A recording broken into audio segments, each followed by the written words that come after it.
ETV की खास पेशकश सदर ख्वाब की इस कड़ी में मैं शोएब रज़ा तभी का इस्तकबाल करता हूँ। कुछ ही हफ्ते पहले हमने आपको दिखाया था किस तरह से हिमाचल प्रदेश में मुस्लिम वन गुज्जर दिक्कतों से जूझते नजर आ रहे हैं। उनकी परेशानियां न सिर्फ रोजगार और तालीम के मसले को लेकर है, बल्कि कई दूसरी दुश्वारियों का भी इनको सामना है। इस दरमियान सबसे बड़ी दिक्कत उस वक्त पैदा होती है जब ये मुस्लिम वन गुज्जर अपने पशुओं के चारे के लिए अपनी जगह को बदलते हैं, यानी 6 महीने पहाड़ और 6 महीने मैदान की तरफ जाते हैं। इस दौरान जो समस्याएं और जो दिक्कतों का सामना इन लोगों को करना पड़ता है वो वाकई हैरान कर देने वाला है। आखिर किस तरह से इनको परेशानियों का सामना करना पड़ता है और क्या क्या दिक्कतें इनके सामने पैदा होती है, आज के सदर ख्वाब की इस कड़ी में हम आपको यही दिखाएंगे।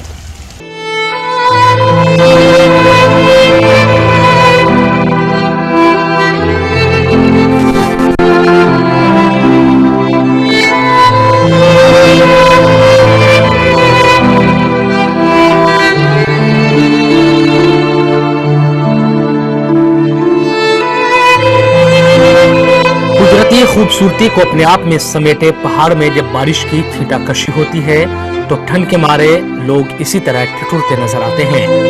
ठंड से बचने के लिए इंसान हर जतन करता है, लेकिन जिंदगी की इसी जद्दोजहद में जब आसमान ही चादर हो और जमीन बिछोना, तो इंसान आखिर कहां जाए। हिमाचल प्रदेश में रहने वाले इन मुस्लिम वन गुज्जरों की कहानी भी कुछ इसी तरह की है।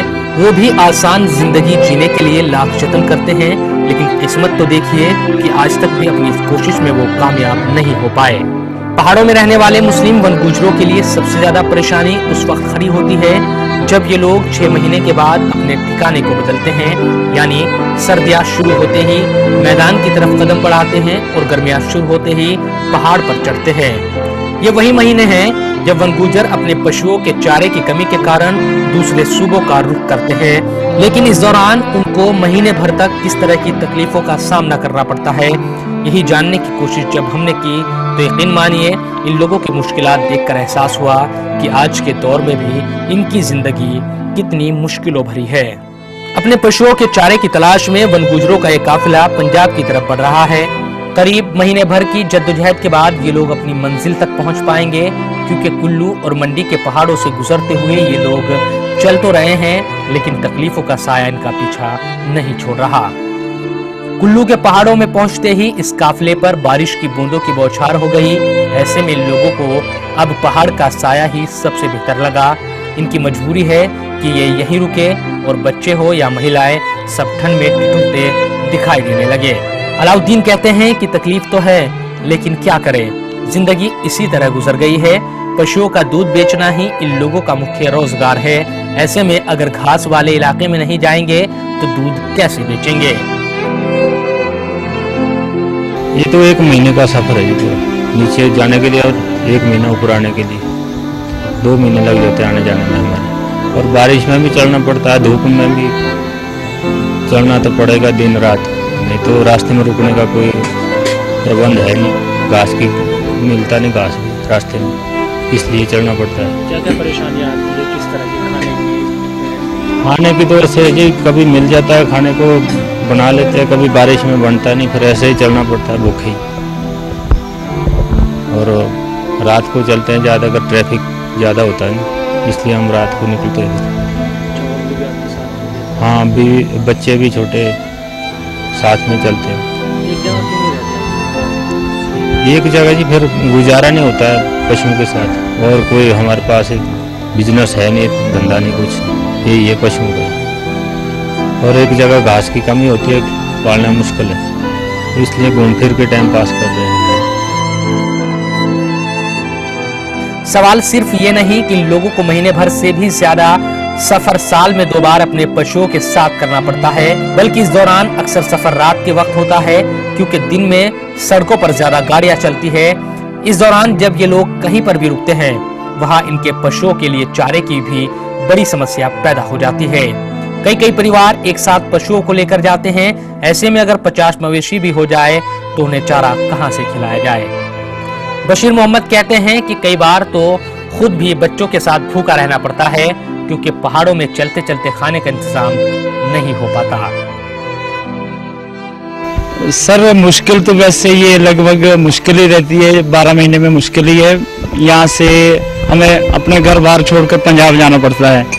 तो घास का मुश्किल है, पशुओं के चारे की मुश्किल है, अपने पास ज़मीन कम है जिससे अपनी भी रोजी रोटी में यहाँ मुश्किल होती है। उसी के लिए हमें बाहर घूमना पड़ता है, बारिश में, धूप में, गर्मी में, जैसे भी है हमको तकलीफें उठानी पड़ती है। अभी क्यों रुक गए आप यहाँ? तो ये हम सर जैसे मणिकर्ण से चलते हैं, मनाली से चलते हैं, तो दिन में 15-20 किलोमीटर का सफ़र तय करते हैं और उसमें स्टेप बाय स्टेप हमें रुकना पड़ता है। तो उसमें जगह में रुकने में दिक्कत भी आती है, कभी पशुओं का चारा नहीं मिलता है, कभी अपने आप को भोजन नहीं मिलता है, कभी बच्चों के लिए बिस्तर नहीं मिलता है, कभी औरतों के लिए ठहराव नहीं मिलता है। तो समस्या ही है। तो इसीलिए अगर इस समस्या का समाधान हो जाए तो अच्छा है। 6 महीने ऊपर जाते हैं, 6 महीने फिर जंगल से नीचे जाते हैं, पंजाब में प्लेन इलाके में जाते हैं। बाल बच्चा हमारे साथ होता है, जनानियाँ होती हैं, बच्चे होते हैं, पढ़ने का हमारे को टाइम नहीं मिलता है, बैठने का टाइम नहीं मिलता है, छोड़े ना कहाँ छोड़े, बच्चे छोड़े, रात को बच्चे कहाँ रहेंगे, ज़मीन हमारे पास नहीं है, कोई साधन हमारे पास रहने का नहीं है। जिंदगी गुजर रही है और आगे भी गुजर जाएगी, लेकिन इस जिंदगी का क्या जब हालात बद से बदतर होते नजर आने लगे। कोशिश इन लोगों की यही होती है कि दिन के वक्त जितना हो सकता है काम को निपटा लिया जाए, क्योंकि रात के वक्त सिर्फ अंधेरा ही इनका साथी बनता है। कोई बीमार हो जाए या फिर किसी परेशानी में मुब्तला हो जाए तो भी उम्मीद कहीं से नहीं जगती, बस किस्मत के सहारे सब चल रहा है। वन गुजरों में महिलाओं के ऐसे किस्से आम रहते हैं जब वो इसी सफर के दौरान मां बन जाती है। जरा सोचिए क्या हालात उस वक्त रहते होंगे। सिर्फ तकदीर पर यकीन ही इनकी जिंदगी को आगे बढ़ाता है। पशु यहाँ भूखे बैठे हुए जी, भूखे चले हुए रोड पर चल के गुजारा करते हैं, घास कोई नहीं मिल रहा है। ऐसे चले जहाँ रात गुजार देगी, रात पड़ जाएगी वहीं रुक जाएंगे। कैसे मतलब पशुओं के चारे का इंतजाम कैसे हो पाए? पशुओं का चारा हमको कोई नहीं, सड़कें रोड की साइड चुगा के ऐसे गुजारा करेंगे। घास कोई नहीं मिलता है, रहने के लिए साइड को हमको ठिकाना मिलता है, रोड के ऊपर हम रात गुजारते हैं, ऐसे ही चलते हैं। हमको ये बहुत प्रॉब्लम है। नहीं तो क्या इंतजाम ऐसे हो सकते हैं, किस तरह से इंतजाम? ये रहने के लिए हमारे के लिए कुछ ना कुछ हो जाए सुविधा तो ठीक है। हमारे लोगों के लिए छत, हमारे लिए बैठने के लिए छत में नहीं है, खाली इस आसमान के नीचे खाली बैठे हुए हैं। हाँ, इसमें तो बहुत परेशानी होती है हमें। फिर वैसे ही बारिश में हमें आग नहीं जलती है, फिर वैसे पानी लाना पड़ता है, कभी भोजन होता है बनता। कहीं भी रुक जाते हैं आप लोग पहाड़ों में? हाँ जी, जहाँ पे रात हो जाती है वहीं रुक जाते हैं। तो फिलहाल रुके गए हैं छोटे से ब्रेक के लिए। ब्रेक के बाद भी अधूरा ख्वाब की कड़ी जारी रहेगी।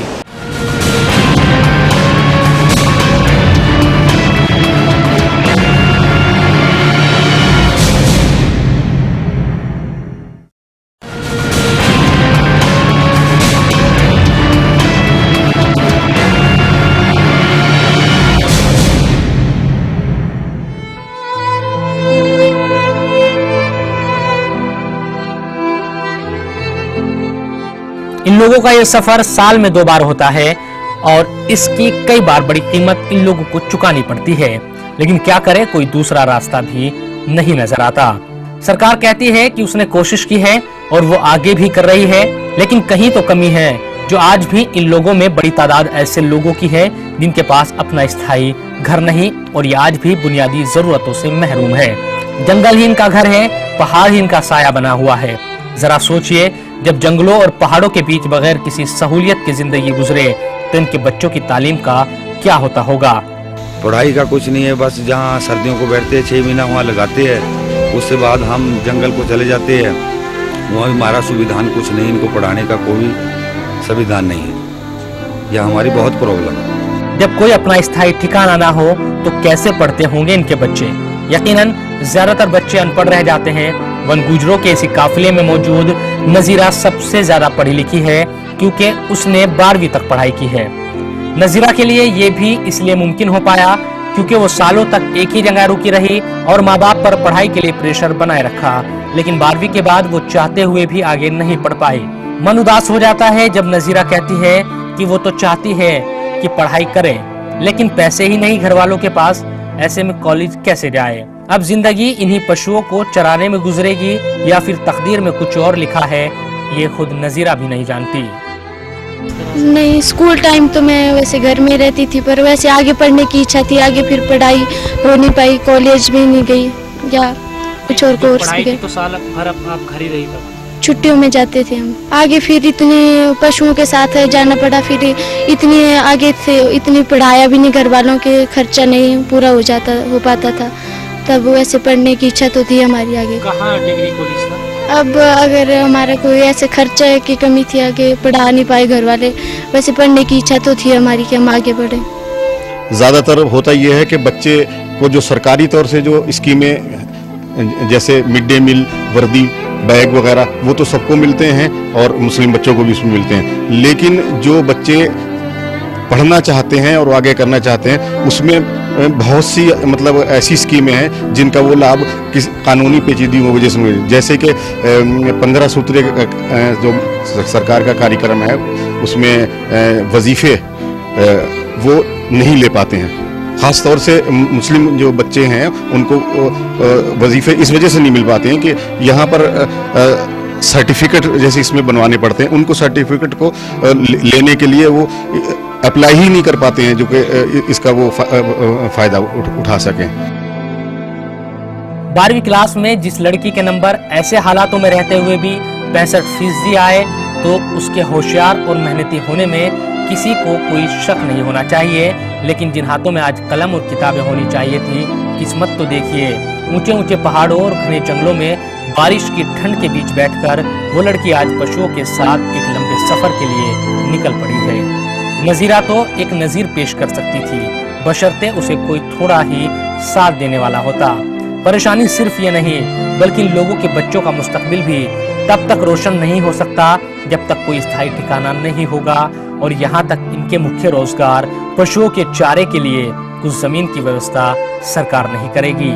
कई मुस्लिम तो ऐसे हैं हिमाचल प्रदेश के अंदर जिनके अपने घर ठिकाने आज तक नहीं हैं और वो लोग घुमंतु जीवन जीते हैं, कभी पहाड़ों पे चले जाते हैं, कभी मैदानों में चले जाते हैं, तो कोई स्थायित्व उसके अंदर नहीं है। रोजगार का जहाँ तक प्रश्न है, गुज्जर स्वरोजगार वाले लोग हैं, वो खुद अपना रोजगार बनाते हैं।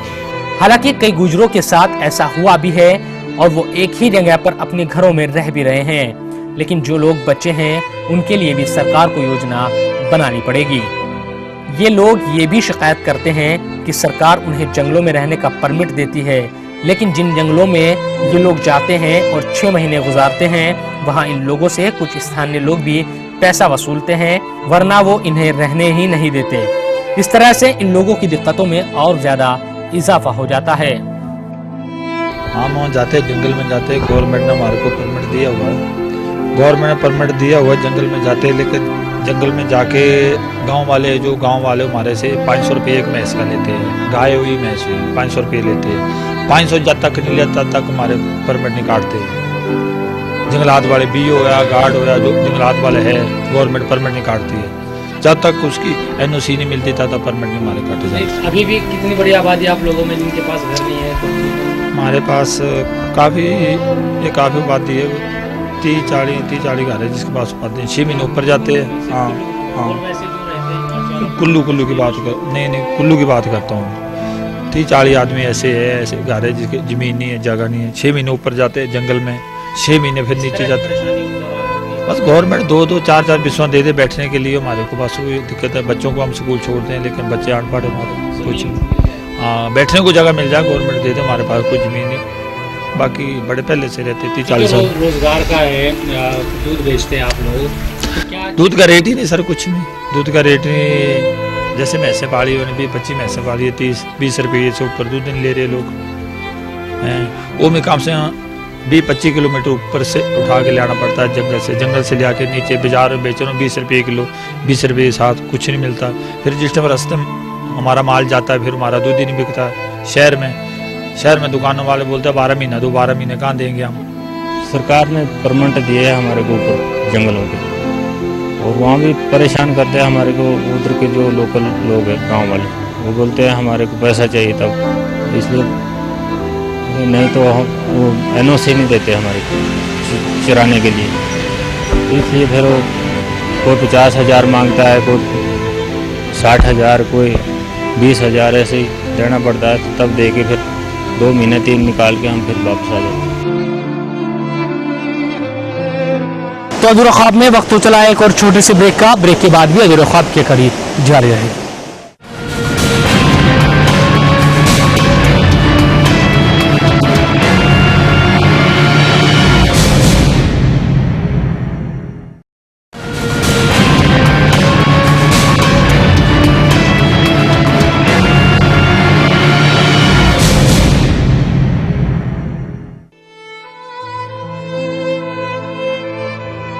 सरकार क्या कर रही है इन लोगों के लिए, उसकी क्या योजनाएं हैं, ये सवाल भी पूछे जाते रहे हैं, लेकिन आगे कम से कम कुछ काम हो इसके लिए कोशिश जरूर होनी चाहिए। कुल्लू शहर से कुछ दूरी पर मौजूद नदी के किनारे बसा जिया गांव आज अपने अस्तित्व को बचाने की जंग लड़ रहा है। यहाँ रहने वाले भी वन गुजर हैं और ये लोग स्थायी तौर पर यहीं रहते आए हैं। इन लोगों की परेशानी ये है कि प्रशासन ने कभी भी नदी के किनारे ऐसे इंतजाम कराने की जहमत नहीं उठाई जिससे इनकी तकलीफ दूर हो पाती। लोग शिकायत करते हैं कि जब भी बारिश ज्यादा होती है तो नदी का उफनता पानी उनके घरों में घुस जाता है और ऐसे में कई बार हादसे भी हो चुके हैं जब लोगों की जिंदगी ही डूब गई हो। सालों से ये लोग अपनी मांग को प्रशासन के सामने रखते आ रहे हैं, लेकिन अब तक भी इनकी बातें नहीं सुनी गई। हमारी प्रॉब्लम सबसे बड़ी ये है कि यहाँ पे हमारे घर जो है नज़दीक है और ये नदी जो है सामने, इस नदी में बहुत सा पानी आता है और पानी आने से कई बार हमारा नुकसान हो चुका है। कई बच्चे बह चुके हैं यहाँ पे और हमें जैसे बच्चे हमारे स्कूल जाते हैं या कोई प्रॉब्लम है, हमें बच्चे स्कूल जाने से बहुत बड़ी प्रॉब्लम आती है। हमें बहुत ज़्यादा पानी आ जाता है इसमें, क्योंकि हमने बहुत बारी रेजुलेशन पास कराई पंचायत से और क्रेट बायर के लिए अप्लाई कराया। जब हमारे इलेक्शन होते हैं यहाँ पे तो MLA, जिला परिषद, कोई भी MP के इलेक्शन होते हैं, कोई भी जो वो विधायक होते हैं वो यहाँ पे आया करते हैं, तो हमें उनके पास सब ये जो बात है सब रखी जाती है, तो वो कहते हैं हम कर लेंगे, तो हमारी कोई मदद की नहीं जाती इसके बारे में। कानूनी पेचीदगियों के बीच में हमारे काम जो है तो फंस के रह जाते हैं, तो वो काम हो ही नहीं पाते, लोगों तक पहुंच नहीं पाते। तो लोग तो अपनी तरफ से कोशिश करते हैं कि कोई सरकार की स्कीम हो तो उन तक वो पहुंचे और उसका वो लाभ उठाएं। गांव के बुजुर्ग हसनदीन कहते हैं कि बरसात में तो ये आलम हो जाता है कि बच्चों को स्कूल जाने के लिए भी कई तरह की मुश्किलात का सामना करना पड़ता है और वो स्कूल तक भी नहीं पहुंच पाते। परेशानी सबसे पहले तो ये है जी, हमारे गरीब तबके के जो भी गुजर समुदाय के लोग हैं, इनके छोटे छोटे बच्चे कोई तो स्कूल तक पहुंच नहीं पाते हैं। ना तो इनको कोई वजीफे की सुविधा है, ना इनको किसी भी चीज़ की सुविधा नहीं है, ना तो रास्ते की पोजीशन देखें तो जब बारिश हो ये स्कूल तक पहुंच नहीं पाते, ना यहाँ कोई नौकरी पेशे के अंदर है। जो बच्चे भी है यहाँ, एक लड़का जो है हमारे पास यहाँ जो है +2 पास है, इस बार +2। तो दूसरा जो नदी का है, इस नदी का हमारे को बहुत ज़्यादा खतरा है। जो पार्वती नदी के किनारे सिंचाई पावर हाउस से लेकर के विशील के घर तक पार्वती नदी के किनारे, इसमें ये क्रेट बार बहुत ज़रूरी है जी, क्योंकि क्रेट बार का होना बहुत ज़रूरी है, नहीं तो हमारे को मस्जिद का भी खतरा है इसमें। और यहाँ जितने में नीचे से जो भी आगे हमारे करें, नदी बरसात में चढ़ती है या बारिश ज़्यादा होती है तो इसमें जी हमारे को यहाँ से आने जाने में जो भी आगे घर हैं इनको आने जाने की बहुत दिक्कत है। इनको कोई भी रास्ता नहीं, लोगों के खेत होकर के जाते हैं लोगों को। हाँ जी, क्या कोशिश है आप लोगों ने की? हमारी ये है कि यहाँ एक तो क्रेट बार लग जाए, एक हमारे जो गरीब बच्चे हैं गुजर समुदाय लोगों के, मुसलमानों के, इनको वजीफा लग जाए। मुश्किलात तो है, लेकिन ऐसा नहीं कि इनको दूर नहीं किया जा सकता। किया जा सकता है बशर्ते ईमानदारी के साथ काम हो। हम तो यही चाहते हैं कि आगे की आने वाली पीढ़ी शिक्षित हो, वो आप आगे अपने कॉलेज जा सके, अपनी डिग्री कर सके, बस यही चाहते हैं कि उनका सुधार हो सके। समाधान हम ऐसे चाहते हैं कि हमें पशुओं के लिए चारा मिल जाए और हमें अच्छी एक जगह बैठने की सुविधा हो जाए और हमारे बच्चे एक जगह पढ़ सकें, लिख सकें, जो कि अच्छी स्टेज पर पहुंच सकें। जिस दौर में आधुनिकता का नारा लेकर भारत तरक्की कर रहा है, उस दौर में ये लोग भी है जो आज भी एक अदद स्थायी छत की उम्मीद लिए बैठे हैं ताकि जो वक्त गुजरा है उसका गम आने वाला मुस्तकबिल कम कर दे। लेकिन ऐसा तभी हो पाएगा जब इन लोगों के बारे में संजीदगी के साथ सोचा जाएगा। जिंदगी जीने की जद्दोजहद ये लोग दशकों से करते आए हैं, लेकिन आज तक भी इन लोगों के हालातों में कोई बदलाव नहीं आया। हालांकि कोशिशें अभी भी जारी है, इस उम्मीद के साथ कि शायद आने वाला कल बेहतर होगा। फिलहाल आज की अदर-ओ-ख्वाब की इस कड़ी में इतना ही। मुझे और मेरी पूरी टीम को दीजिए इजाजत। फिर मुलाकात होगी नई कड़ी के साथ। देखते रहिए ETV न्यूज़।